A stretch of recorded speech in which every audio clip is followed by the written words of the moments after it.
বাপ মাকে চিনবে না, নিজের স্বামী স্ত্রীকে দেখে একটা দৌড়। স্বামী তার স্ত্রীকে কিয়ামতে চিনবে না, এটা আমার কথা না, আল্লাহ বলছেন। অসাহিবাতিহি, নিজের স্ত্রীকে দেখা স্বামী দৌড় মারবে, কে আমার বউ, আমি কিচ্ছু চিনি না। বাবানি, নিজের সন্তানকে দেখে বাপ মা একটা দৌড় দিয়ে পালাবে, কে আমার সন্তান, আমি কিচ্ছু চিনি না। ওই ময়দানটা তো এতটা ভয়ঙ্কর।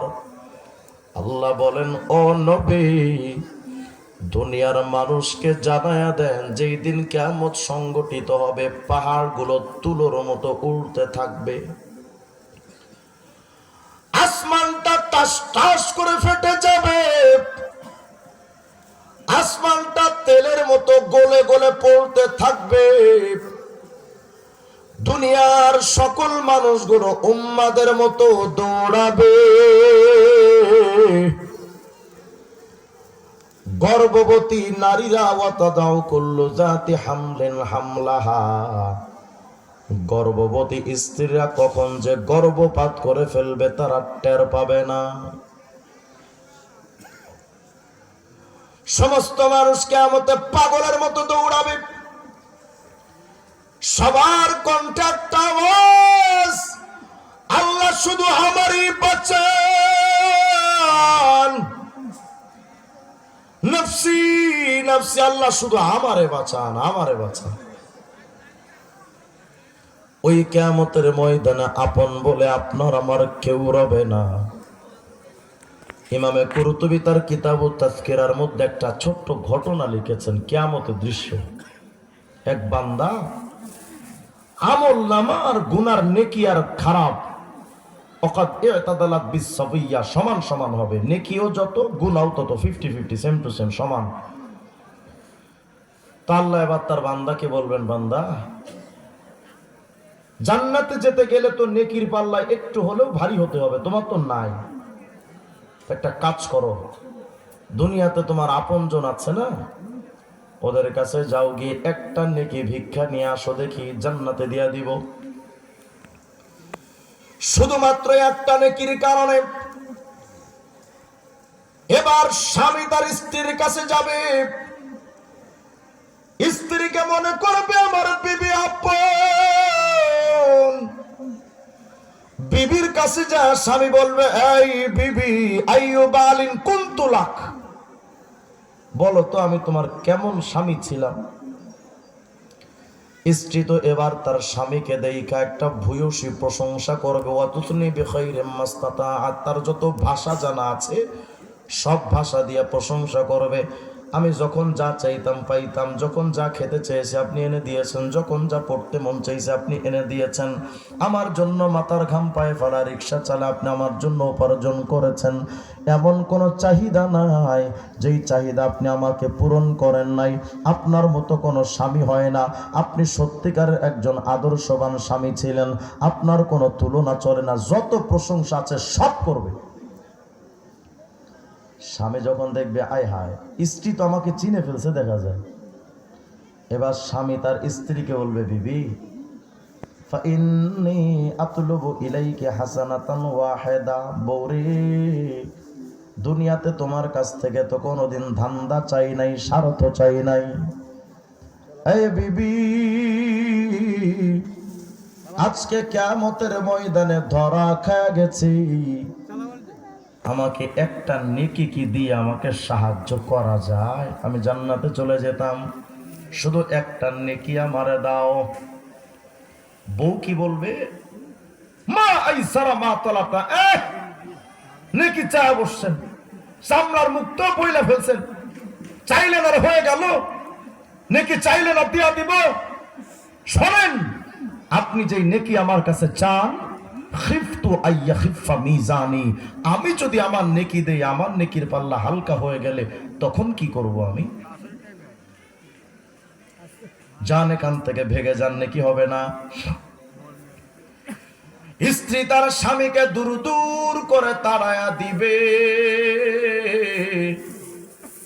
স্বামী এবার মনে মনে ভাববে পরের মাইয়া তো আপন হয় না, এই জন্য বউ বুঝি আমারে চিনল না, কিন্তু আমার ঔরসের সন্তান ওরা তো আমার বড্ড আপন, ওরা তো পর হবে না। এবার নিজের সন্তানের কাছে গিয়া বলবে, ইয়া বুনাইয়া আইয়ুব আবিন কুনতু লাকুম, এই বাবা, বাবা হিসেবে আমি তোমাদের কেমন পিতা ছিলাম একটু কও না। সন্তান তো ভূয়সী প্রশংসা করবে, আপনার মতো বাবা হয় না। আব্বু, ঈদগাহে যখন যাই গেছেন আপনি ছেঁড়া কাপড় পইরা গেলেন, আমাকে নতুন পোশাক পরায়া নিলেন। বাজান রে, আপনার মতো পিতা হয় না। আমার জন্য আপনি এতটা কষ্ট করলেন, নিজে 104 ডিগ্রি জ্বর নিয়ে ঔষধ খান নাই, আমার জন্য মজা কিনে আনছেন, আপনি সেই পিতা।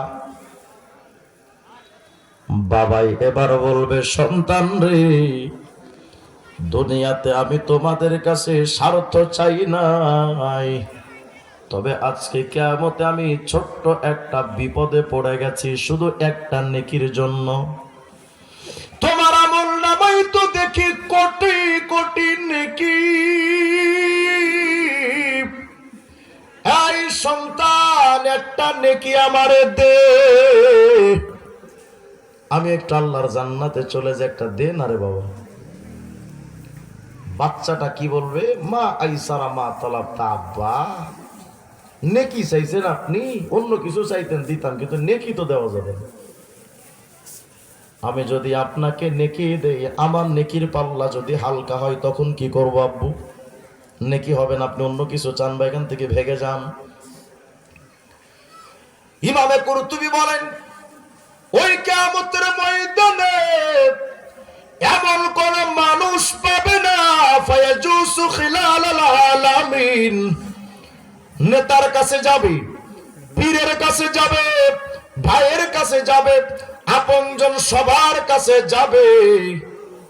এক পর্যায়ে বিবি তাকে বলবে, এই তুমি আমার স্বামী পরিচয় দাও, লজ্জা করে না? আতা আমতানিয়াল হারাম, তুই কি এর স্বামী ছিলি রে আমার? তুই তো আমার সুদের টাকা, ঘুষের টাকা, চুরি করা টাকা, ফাঁকি দেওয়া টাকা, বাটপারি করা টাকা, এই হারাম খাওয়াইছিলি, কিসের স্বামী তুই? যা এখান থেকে, ভেগে যা। কোন বউয়ের জন্য আপনি মানুষের গড়াই চুরি চালায়া উপার্জন করেন, নিজে অপরাধী হয়ে বউকে খুশি করেন? বলেন আমাকে। মানুষের আইলটা কেটে নিজের জমি বাড়াইলেন, কোন পরিবারকে খুশি করার জন্য? নিজে আগে ঠিক হন, নিজের আখেরাতকে আগে ঠিক করেন, তারপর ভিন্ন বিষয়। গত সরকারের আমলে আমরা যারা কারাগারে গেছি, আমি তো 2 বার গেছি, তো দ্বিতীয়বার যখন গেলাম 2.5 মাস ছিলাম কারাগারে, ককটেল বিস্ফোরণ মামলা খাইছি, অথচ জীবনে ককটেল চোখেই দেখি নাই, হেফাজতের মামলা। 2.5 মাস পরে যখন কারাগার থেকে বের হলাম, তো আমার মা আমাকে বলতেছে, রিজওয়ান জানো, তুমি তো 2.5 মাস কারাগারে ঘুমাইছো, কিন্তু তোমার এই ভাইটা 2.5 মাসের মধ্যে টানা 2 মাস বাসায় ঘুমাতে পারে নাই, শুধু দৌড়াদৌড়ি করছে, কিভাবে তোমাকে জামিন করা যায়? আচ্ছা ভাবেন, তোমার এই ভাইটা আমার কতটা ভালোবাসে। তাফসীরের কিতাবের মধ্যে আসছে, কিয়ামতের ময়দানে মানুষ যখন ভাইয়ের কাছে গিয়ে বলবে, ভাইয়া একটা মাত্র নেকির কারণে ধরা খেয়ে গেছি, ভাইরে আমাকে একটা নেকি কি ভিক্ষা দেওয়া যায়? ভাই কি জবাব দিবে? মা ওয়াসাইতানি ফি মালিক, বাপের সম্পত্তি বন্টন করার সময় তখন কি করছিলি? তখন তো আমার ঠিক মতো দেশ নাই,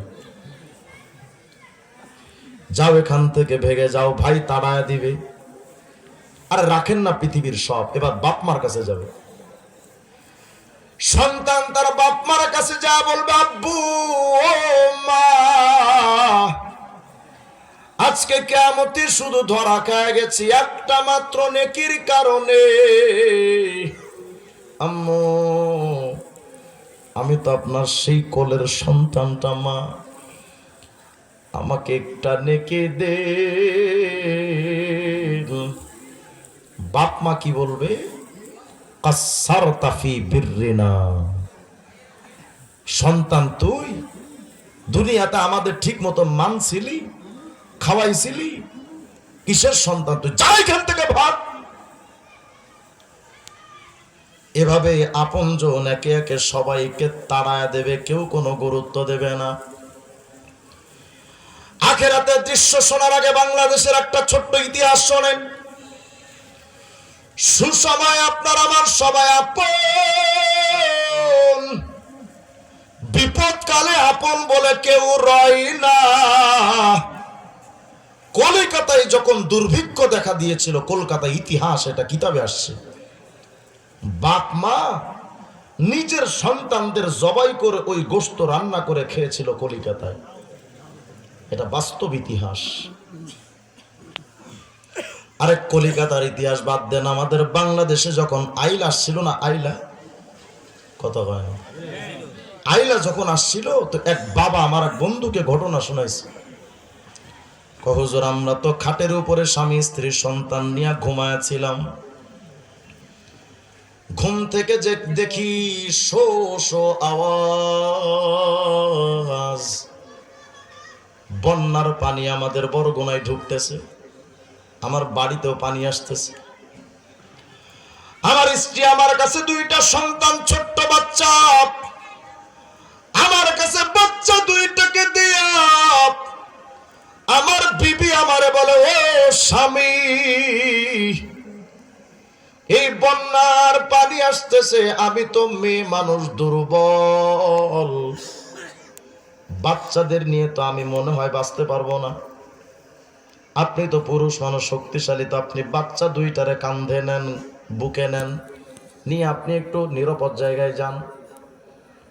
বলে, হুজুর, আমি আমার বাচ্চা দুইটারে একটাকে গলার মধ্যে জড়ায় ধরায় বুকের মধ্যে নিলাম, আর একটা সন্তান, বড় সন্তানকে বললাম, তুই পিঠের দিকে উঠে আমার গলা ধর।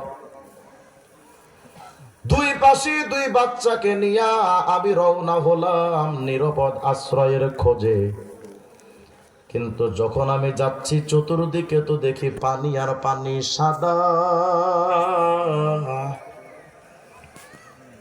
আস্তে ধীরে চলতে পথে দেখলাম পানি হাঁটু পর্যন্ত উঠলো, আস্তে আস্তে কোমর পর্যন্ত উঠছে পানির তীব্রতা, আস্তে ধীরে পানিটা আমার পেট পর্যন্ত, বুক পর্যন্ত, এবার গলা পর্যন্ত যখন উঠে গেল, নিরাপদ আশ্রয় খুঁজে পাইলাম না।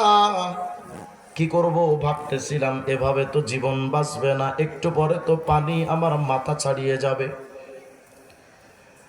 আমি আমার দুই বাচ্চার কোলের বাচ্চাকে বললাম, আই বাবা, পানির যে তীব্রতা, আমার তো মনে হয় এইভাবে যদি তোমরা আমার গলা আর পিঠে যদি জড়ায়া থাকো, সাঁতার তো দিতে পারবো না। কি করব এই পরিস্থিতিতে? তো বাঁচার কোনো উপায় নাই আব্বু, আমি বাবা হয়ে মনে হয় তোমাদের আর বাঁচাইতে পারলাম না, তোমরা আমার গলাটা ছাইরা দাও। আমি এভাবে থাকলে আমিও মরবো, তোমরাও তো মরবা, সাঁতার দিয়ে আমি নিজেও তো বাঁচতে পারবো না। বাজান রে, তুমি আমাকে ছেড়ে দাও। হুজুর, বুকের সন্তানটাকে আমার এমন ভাবে যখন বলেছি ছেড়ে দাও, আমাকে এমন ভাবে জড়ায় ধরছে, আব্বু আমারে ছাইরেন না, আমি তো সাঁতার জানি না, এই পানিতে আমি বাঁচবো না, আপনি আমারে ছাইরেন না। আমার সন্তান আমাকে ছাড়তেও চায় না, কি করব উপায় খুঁজে না পাইয়া হুজুর আমার বাচ্চাকে আমি জোর করে ধরে দুই হাত শরীর থেকে একটা ধাক্কা দিয়া সরায়া দিলাম, দিয়া বন্যার পানির মধ্যে আমার বাচ্চাকে ছেড়ে দিয়া বললাম, বাবা, আমি বাবা হয়ে ব্যর্থ, আমি তোমাদের বাঁচাইতে পারলাম না তোমারে। দেখো আল্লাহ তোমারে বাঁচান কি মারেন, বাকিটা তোমার তাকদীরের উপরে, বিশ্বাসের উপরে ছেড়ে দিলাম। হুজুর, আমার বাচ্চাটা আমার সামনে পানিতে ডুবে সামনে মারা গিয়া লাশ ভেসে উঠল। আমি আমার বাচ্চার দৃশ্যটা দেখলাম, কিন্তু বাবা হয়ে আমি কিছু করতে পারলাম না। আমার বাচ্চার এই দৃশ্যটা দেখে পিঠে যে বাচ্চাটা ছিল ওই বাচ্চার একটু ছোট, আমার পিঠের বাচ্চাটা এই ডুবন্ত বাচ্চাকে দেখা আমাকে ডাইকা কই, আব্বু তুমি কি আমারও এভাবে ভাইয়ের মতো ছেড়ে দিবা? আব্বু আমি তো সাঁতার জানি না, আমার ভাইয়ার মতো আপনি আমাকেও ছাইরেন না, আমিও তো এই বন্যার পানির মধ্যে মইরা যাম, আপনি আমার ছাইরেন না। আমি বাচ্চাটাকে বুঝাইতে থাকলাম, বাবা আমারে ছাইরা দে, কিন্তু আমার বাচ্চাটা কোনোভাবেই ছাড়ে না। কি করব হুজুর? আমার বাচ্চাটা আমার গলাটা শক্ত করে জড়ায় ধরছে, আমি যেন ছাড়াইতে না পারি।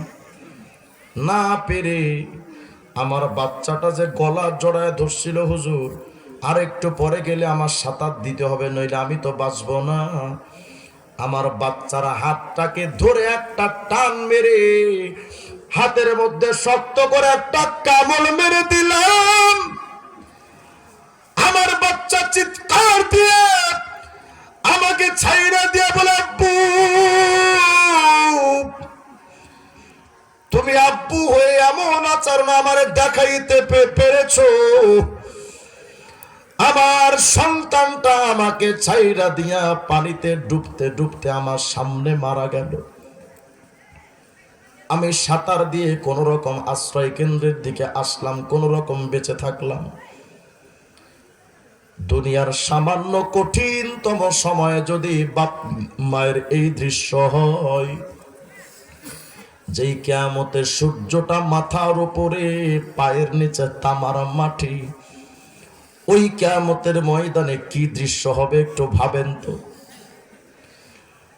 আল্লাহর নবী বলেন, আয়েশা কিয়ামতের ময়দানে সবাই তো উলঙ্গ হয়ে কিয়ামতের ময়দানে উঠবে।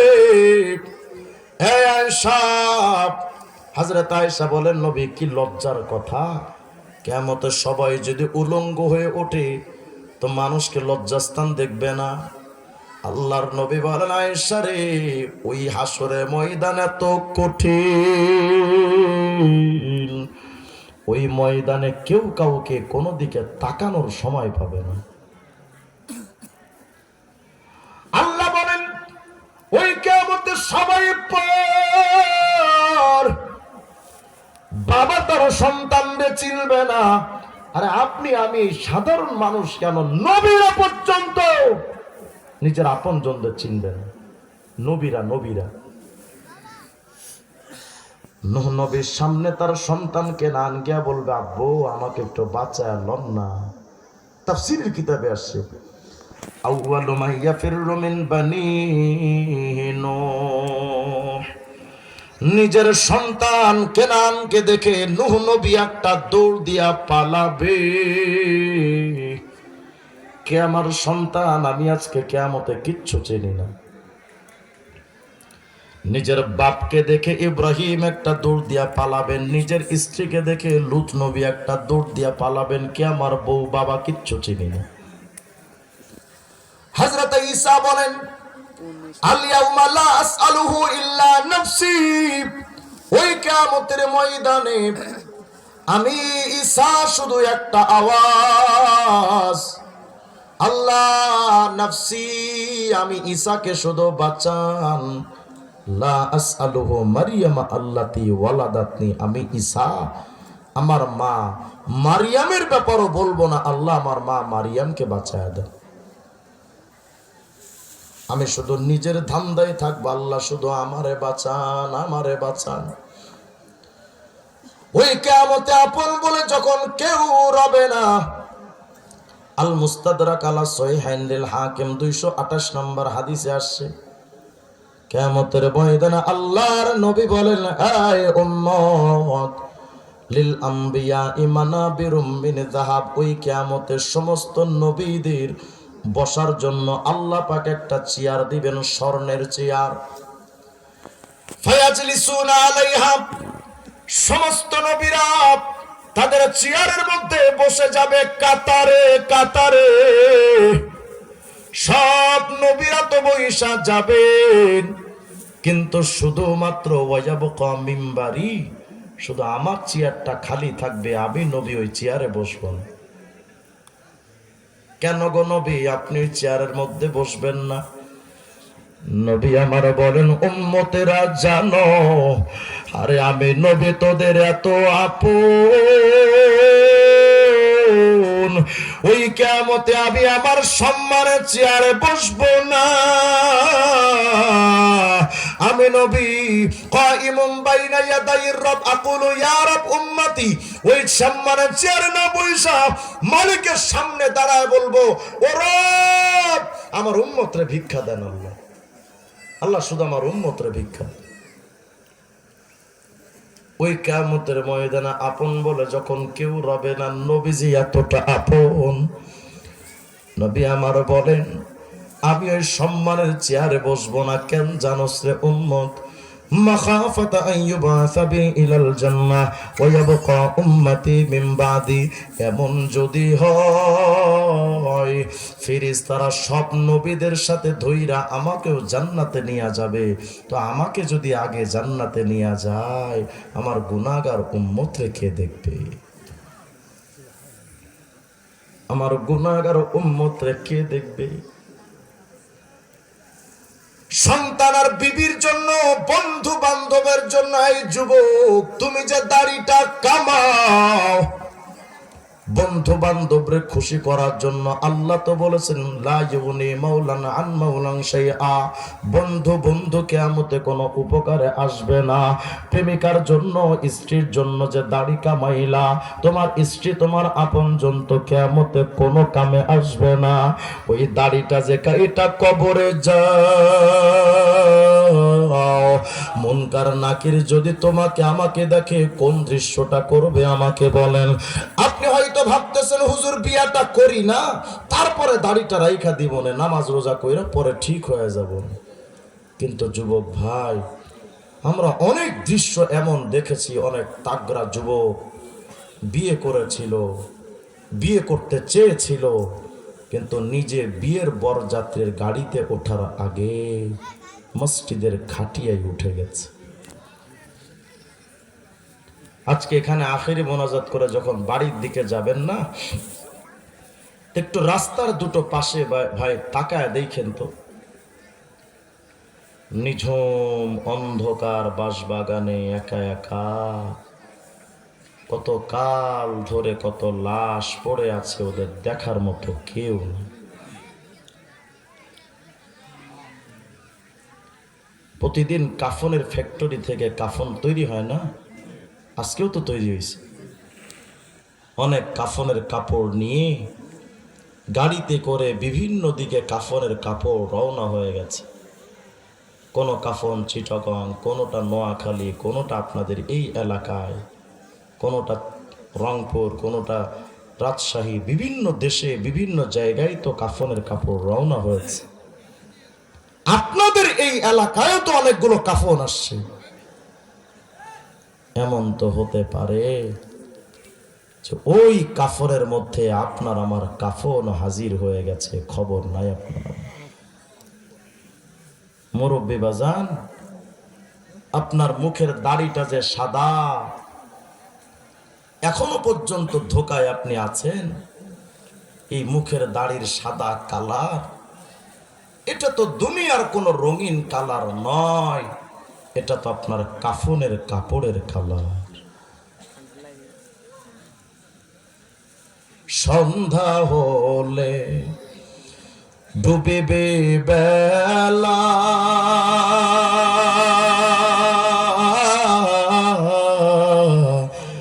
এক পলকে ভেঙ্গে যাবে তোমার রঙের মেলা।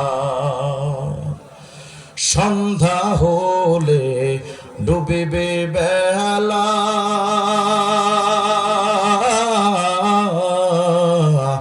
এক নিমেষে ভেঙ্গে যাবে তোমার রঙের বেলা। তুমি কারে দিবা জোরে ধমক, কারে দিবা জোরে ধমক, তার মাথায় ভাঙবা লাঠি। ওই যে দেখো ডাকিতেছে তোমায় কবরের মাটি। ওই যে দেখো ডাকিতেছে তোমায় কবরের মাটি। একটা দিন আপনার আমার থেকে চলে যায়, আর একটা দিন আপনি আমি কবরের কাছে হাজির হয়ে যাই। গত শবে বরাতে মালাকুল মউত আজরাইলের কাছে আল্লাহ পাক একটা কাগজ ধরিয়ে দিয়েছিলেন, একটা লিস্ট। কিসের লিস্ট জানেন? আগামী 1 বছর কারা কারা মারা যাবে তাদের নামের লিস্ট। এমন যদি হয় যে ওই লিস্টের মধ্যে আপনার আমার নাম আছে, তার অর্থ হলো আপনি আমি দুনিয়াতে সর্বোচ্চ 1 মাস বেঁচে আছি। এই তো হায়াত। তা আমাকে বলেন, আপনি কবরের সামান আর কবে জোগাড় হবে আপনারা? আর কবে করব আপনি আমি কবরের সামান জোগাড়? মৃত্যুর তো কোনো গ্যারান্টি নাই। রাত্রবেলা ঘুমাই, সকালে আর ঘুম থেকে ওঠে না। এই তো হায়াত। এখানেই তো অনেক বাবা বসে আছেন, নিজের সন্তানকে নিজের হাতে কবরে রাখছেন। নাই? যদি না থাকে তো বাস বাজান আমার দিকে তাকান। আমি এমন এক হতভাগা বাবা, আমি আমার বাচ্চার কাফনের কাপড় আমার নিজের হাতে কিনেছি। আমার বাচ্চার জানাজা আমি নিজে ইমামতি করে পড়িয়েছি। আমার বাচ্চার কাফনের কাপড় যখন আমি কিনি, তো কাফনের কাপড়টা হাতে নিয়ে আল্লাহকে বলতেছিলাম, আল্লাহ আপনি আমার বাচ্চার কাফন আমার হাতে তুলে দিলেন। আমি তো জানতাম না যে আমার বাচ্চার কাফন আপনি এই দোকানে তৈরি করে রেখেছেন। এমন একটা দিন তো খুব দ্রুত আসবে যে আমার কাফনও এখানে হাজির হবে, কিন্তু আমি জানতে পারবো না।